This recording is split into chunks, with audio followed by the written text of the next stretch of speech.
Hi guys, today we're going to take a look at the new 3D scanner from Creality.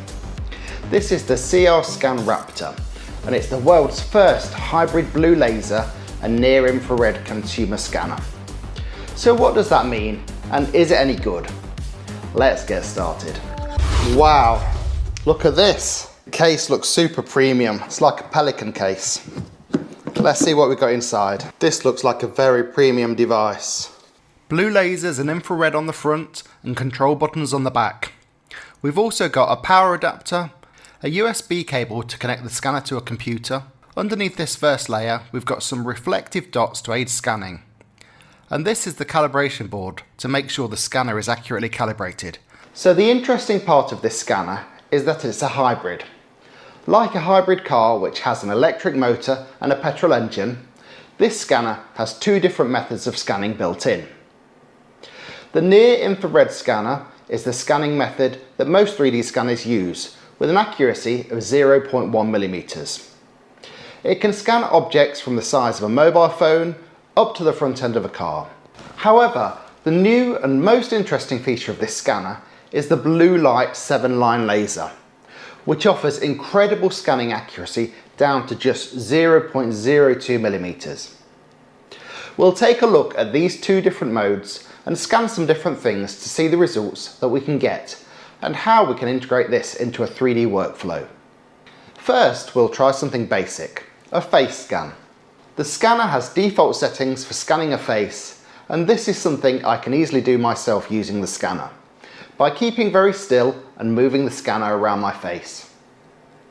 This uses the NIR mode of the scanner, which scans at 20 frames per second with an accuracy of up to 0.1 millimeters.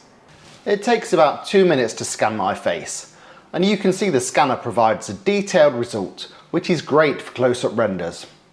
I popped this 3D scan into Blender, added a couple of lights to get a result really quickly. The scanner also offers a full body scanning mode to capture an entire person. My daughter scanned my whole body in about 3 minutes, and then I took the file into Blender, where I imported it into this scene downloaded from BlenderKit. It was really easy to resize and position the scan, and the final render looks great. This is such an easy way to add a realistic person into a render scene. Next, let's try something different. The last 3D scanner I tried had problems scanning rubber and black materials, so let's try scanning this shoe with a black rubber sole and some black materials on the side. I'm going to use a turntable for this one. The scanning software has a turntable mode built in. Now, a top tip: if you don't already have a turntable, you can raid your microwave. You can use the glass tray and rollers in the bottom to make your own quick and simple turntable.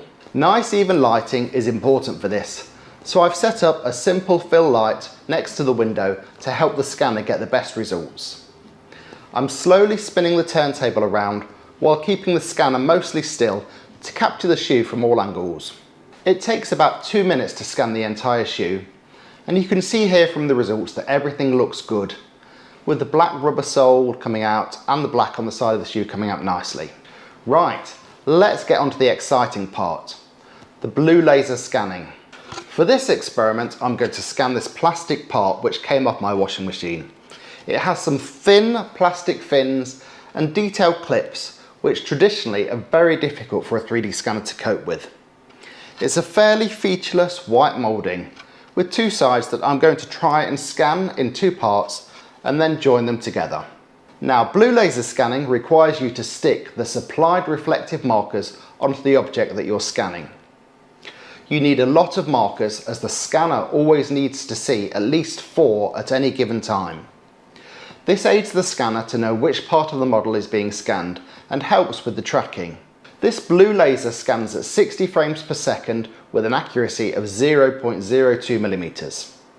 It takes about 5 minutes to scan one side of the plastic part. Next, the part gets flipped upside down and I scan the other side.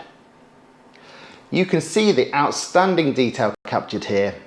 All the plastic fins are present, and you can even read the numbers stamped into the plastic.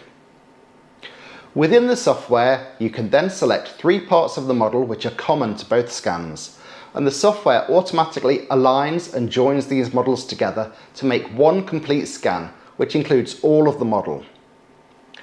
Once meshing and optimizing is complete, we've got this incredible finished model made up of both scans, which you could use to make a 3D printed copy, or as an engineering reference, or as a prop in a 3D scene.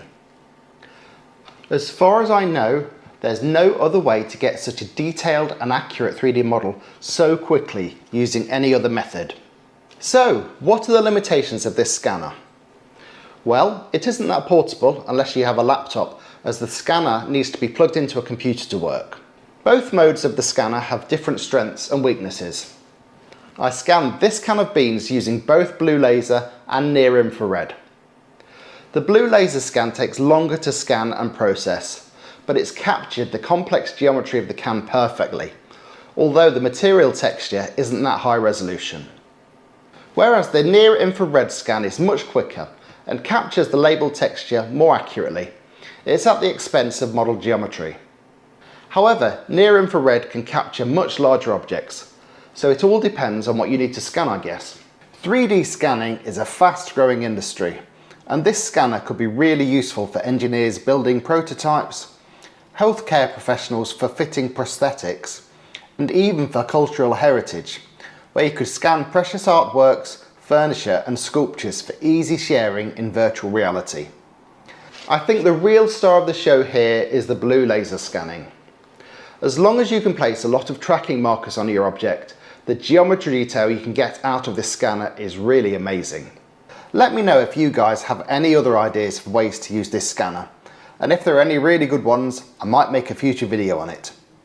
Hope you enjoyed that, and I'll post some links to some of my other videos that you might like here. See you in the next one.